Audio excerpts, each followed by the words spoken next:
Hi everyone, my name is Lauren Werner, and the first time I spoke at this VOA event, or the last time I spoke at this VOA event was in 2018. At that time I shared my life experiences and my journey living in a VOA transitional housing program.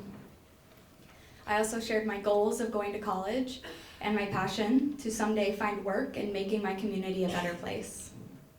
Now I am back with an update on what the past 5 years have taught me. I love the idea of massive change being initiated through chance encounters. I often visualize how a single droplet in a pond causes a ripple, and then that ripple grows to become a wave, and then that wave reaches to the outer corners of our world. I am here today to provide evidence of a droplet transforming into a wave. The story I'm going to share today is one that started many years ago. It's a story of tremendous hurt and of tremendous growth, of adults trying to do the best that they could but failing. I do not want to speak negatively of anyone because they too are people who never truly received the love and care that they deserved. I was dropped into the pond of foster care when I was 5 years old.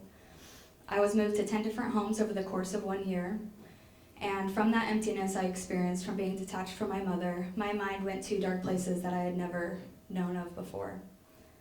My earliest memory of contemplating suicide was then, when I was 5 years old. My eyes staring down from a 4- and 3-story balcony, I wished that I was tall enough to reach up and hurl myself over the edge, just so that the pain and the confusion would stop. At the age of 6, I returned home to my mother, and we lived together until I was 14 years old, when I entered foster care again. The next 4 years were filled with constant movement. From foster homes to respite homes, youth shelters to group homes, I was placed in various lockdown or rehabilitation institutions all throughout California. For a period of 7 years, I did not live in any one place for longer than 9 months. I went to 4 different elementary schools, 6 high schools, and graduated at the age of a senior, but having only reached my high school sophomore year. At 18, my life could only be defined as unstable, surrounded and consumed by unhealthy people and relationships in a relentless internal tornado of pain, fear, anger, and confusion. I was threatened, abused, and manipulated by strangers and loved ones. So many people in my life who were assigned to take care of me were unable to. I could not feel comfortable in one place for long, and periodically my nervous system would activate and kick into high gear, and I was always preparing for a change, a move, a disaster, a court date, and it was tough for me to be stable physically or mentally. I don't know if you have ever experienced sincere loneliness or confidence-shattering isolation, but if you have, you know a little bit of what it's like to be fostered and to fall through the cracks of a system that is not built to execute trauma-informed care. I have lived in over 50 different homes in my life. By 21, I was homeless, sleeping on the floor of a trailer, and one day I woke up and I had been robbed by someone I had called a friend. I felt like I hit rock bottom and I needed some help. I heard of Volunteers of America and ended up reaching out that day to just try to find some sort of solution for myself, a place to call my own. This became the first time in my life that I found stability. I lived in a transitional housing facility for 3 years. During this period, I still struggled with feeling safe, and I would rearrange my studio apartment just to give myself that illusion of being somewhere new. I would like to express to you how difficult it was to me and how it is for others who have experienced homelessness to understand what safe housing looks like and to retrain ourselves to understand this new definition of stability. This is one of the hardest things I've ever had to do in my life.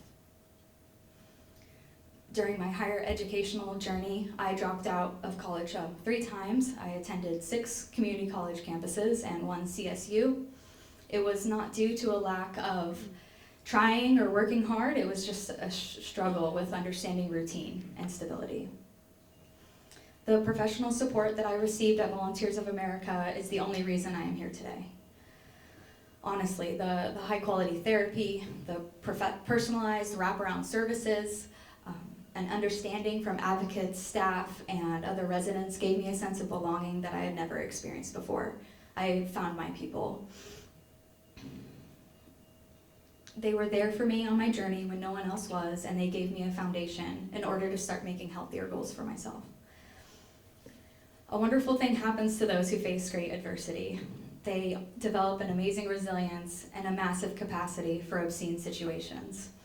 When a person leaves an extremely difficult life, they tend to reflect back on where they have come from and empathize with all the ways that they have struggled.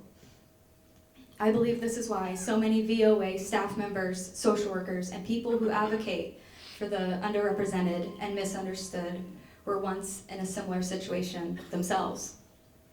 It's called lived experience. This undeniable and altruistic phenomena is one that I continually get the privilege to witness. Many of my peers and my friends throughout foster care now live their lives in service to fixing a flawed system. A big thanks goes to VOA and to everyone here who supports their mission of caring for those who deserve to feel love and dignity. Thank you for providing me with the solace and confidence in knowing that in this world, good people exist. Through this community, I've been encouraged and enabled to accomplish my wildest dreams. During the pandemic, I graduated with honors from Humboldt University.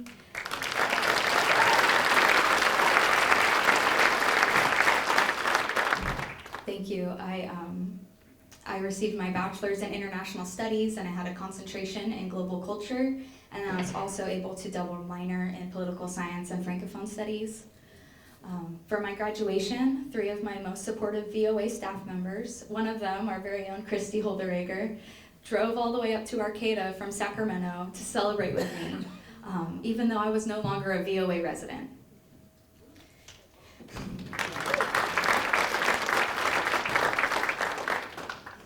I was the recognized Scholar of the Year, chosen to represent my university for the CSU Trustees Award for Outstanding Achievement.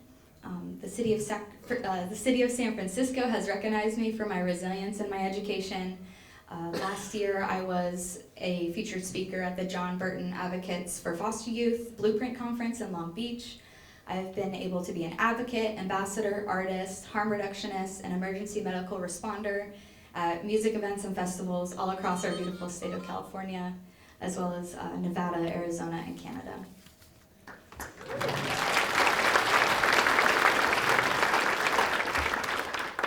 Professionally, I am currently the program coordinator for the Sacramento County Opioid Coalition. Harm reduction is a massive passion of mine, as I have lost several friends and 2 accidental overdoses and witnessed close family members struggle with addiction.